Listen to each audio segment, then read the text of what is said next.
Hi, welcome back to our YouTube channel. My name is Shramana and today we'll be talking about the importance of retail investors to the crypto ecosystem. Retail investors are users such as you and I who are buying and selling digital tokens. You may have heard that Hong Kong recently allowed retail investors to buy and trade digital assets. Earlier, this was only restricted to institutional investors, but that drew Hong Kong a lot of flack and eventually they had to let retail investors into the crypto ecosystem. Now, you might be wondering why it's so crucial. Let me tell you why. If you look at the last two bull runs of crypto in 2017 and 2020, you will know that they were mostly driven by retail investors.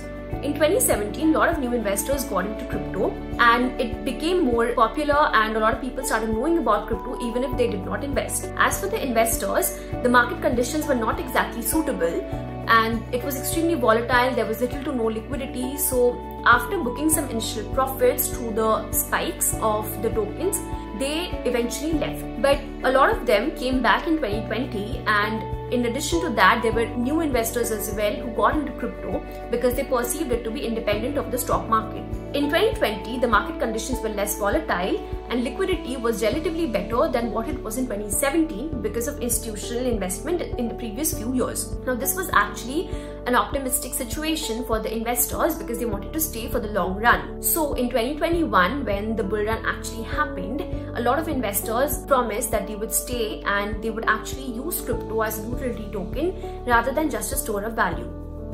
Let me give you a little bit of a context. Bitstamp semi-annual survey featuring 23,000 retail investors across 23 countries, 76% investors think that crypto will become mainstream in the next 10 years. 56% will use crypto as a utility token.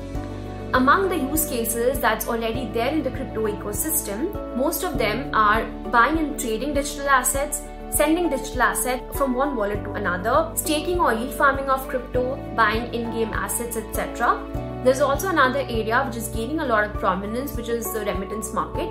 So globally, a lot of these countries are using crypto for cross-border payments, and that's actually a growing niche in the virtual digital asset ecosystem. However, knowledge still remains a huge barrier in crypto. 2 out of 5 retail investors are not exactly sure of crypto's potential, even though they're buying it because it's in trend. So it's actually a hindrance for mainstream adoption because if investors are not fully aware of what crypto could do, they would not be able to make full use of it. So it's important that there's urgent intervention that's done to sort of ensure that every last citizen is made aware of crypto and they start using crypto as a utility token rather than just a store of value. Retail investors are extremely important to the crypto ecosystem and we have to be banking on them if crypto were to become mainstream and to be a success. So if you are a retail investor who is into crypto, it's advisable that you do your own research and read extensively before you buy or sell a token, and also be aware of everything that's happening in the ecosystem. And if possible, spread the information among your peers so they also know what's happening in the ecosystem. If you found this video helpful, let us know in the comments below, and if you have any questions, please feel free to ask us. And thank you for listening. Stay tuned for our next video.